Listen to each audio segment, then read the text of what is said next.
Hai semuanya, Assalamualaikum warahmatullahi wabarakatuh.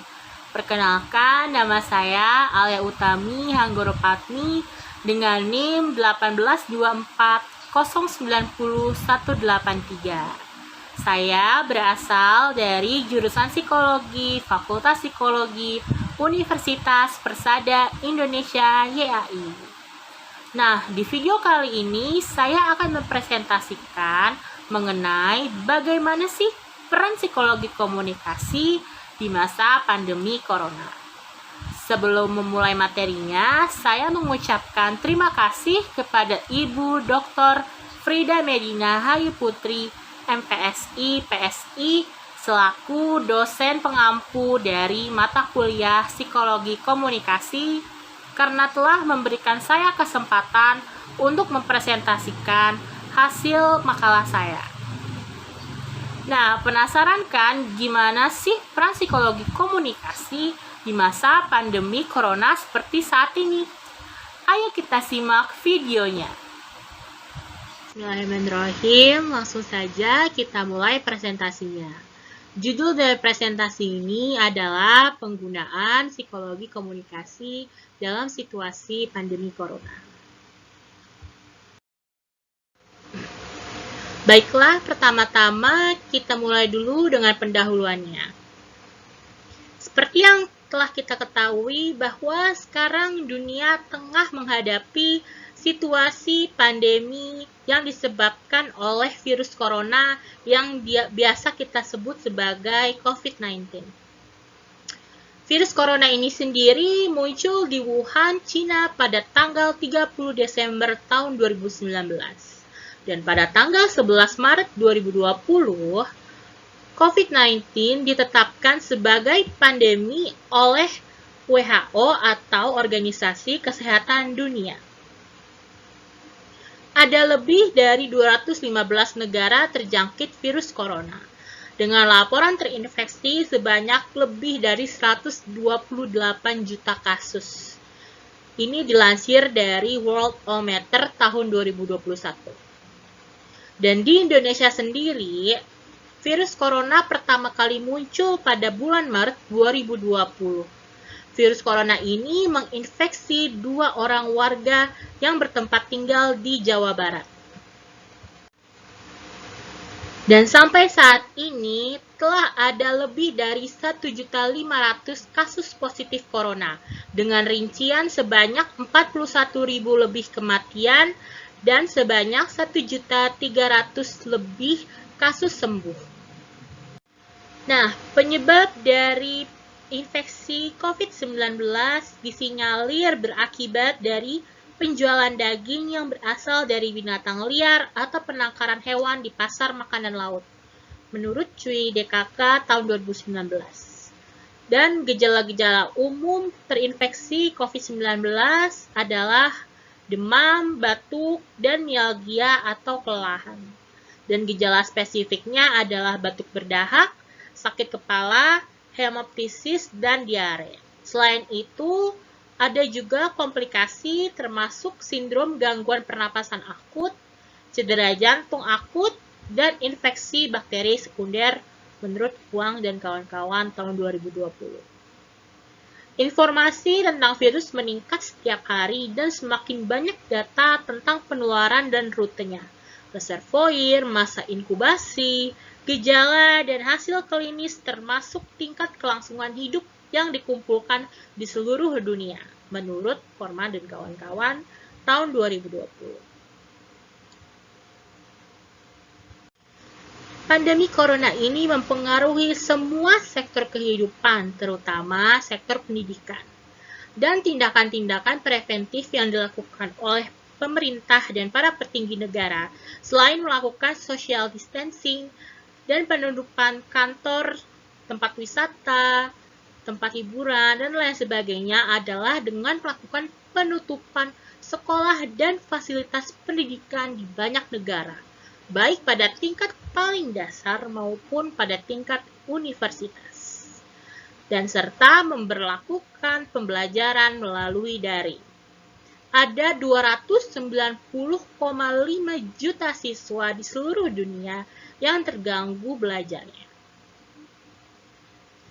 Dan beralihnya perkuliahan tatap muka menjadi perkuliahan daring, ini membuat dosen dan mahasiswa menjadi kesulitan dalam berkomunikasi, sehingga membuat kegiatan belajar mengajar di dalam perkuliahan menjadi terganggu. Nah, selanjutnya kita akan membahas mengenai subbab-subbab psikologi komunikasi yang telah tertera di layar. Yang pertama nanti kita akan membahas mengenai pengertian psikologi komunikasi. Yang kedua, kita akan membahas tentang ruang lingkup psikologi komunikasi. Yang ketiga, tentang pendekatan psikologi komunikasi. Yang keempat, penggunaan psikologi komunikasi sebagai komunikasi yang efektif. Yang terakhir, nanti kita akan membahas mengenai komunikasi efektif selama kuliah daring. Baiklah, kita mulai dulu dari bab pertama, yaitu pengertian psikologi komunikasi. Pengertian komunikasi sendiri berasal dari bahasa Inggris communication.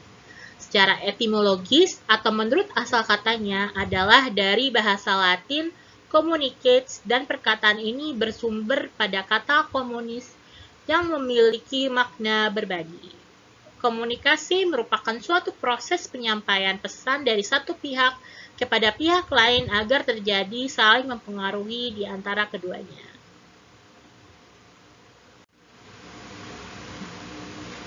Ada beberapa pengertian mengenai psikologi komunikasi. Yang pertama ada dari Ochong, berpendapat bahwa proses penyampaian suatu pesan oleh seseorang kepada orang lain untuk memberitahu atau untuk mengubah sikap, pendapat, atau perilaku baik langsung secara lisan maupun tidak langsung secara media. Yang kedua ada James A.F. Stones yang berpendapat bahwa komunikasi adalah proses di mana seseorang berusaha memberikan pengertian dengan cara pemindahan pesan. Dan menurut John R. Schemerhorn, komunikasi dapat diartikan sebagai proses antar pribadi dalam mengirim dan menerima simbol-simbol yang berarti bagi kepentingan mereka. Sedangkan menurut Jalaluddin Rahmat, psikologi komunikasi adalah ilmu yang mempelajari komunikasi dari aspek psikologi. Dan sejatinya, psikologi komunikasi adalah ilmu yang menelitik kesadaran dan pengalaman manusia. Yang kedua, kita masuk ke ruang lingkup psikologi komunikasi. Ruang lingkup psikologi komunikasi dibagi menjadi dua. Yang pertama ada komunikasi intrapersonal dan komunikasi interpersonal. Komunikasi intrapersonal sendiri itu merupakan peristiwa penerimaan dan pengolahan informasi dari alat-alat indera ke otak, atau biasa kita sebut dengan berkomunikasi dengan diri sendiri. Yang kedua ada komunikasi interpersonal, yaitu merupakan peristiwa komunikasi antara individu yang satu dengan yang lainnya, seperti mengobrol, berdebat, dan sebagainya.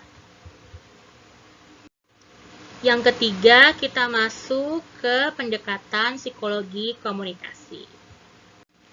Ciri-ciri pendekatan psikologi komunikasi menurut Fisher itu ada 4. Yang pertama ada sensory reception of stimuli atau penerimaan stimuli secara indrawi. Nah, pada proses ini komunikasi diawali ketika panca indera kita diterpa oleh stimuli.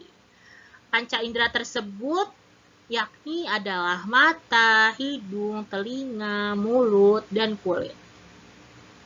Sedangkan stimulinya bisa berbentuk suara, orang, warna, pesan, dan sebagainya. Dan yang kedua adalah internal mediation of stimuli atau proses yang mengantarai stimuli dan respons. Dan pada ciri pendekatan ini, stimuli yang ditangkap oleh alat indera kemudian diolah di dalam otak. Dan kita hanya mengambil kesimpulan tentang proses yang terjadi pada otak dari respon yang tampak. Dan yang ketiga adalah prediction of response atau prediksi respons. Pada pendekatan ini, respon yang terjadi pada masa lalu dapat dilihat serta dapat diramal responnya untuk masa yang akan datang. Yang keempat ada peneguhan respons atau reinforcement of response. Pada pendekatan ini timbul perhatian pada gudang memori atau memory storage dan set atau penghubung masa lalu dan masa sekarang.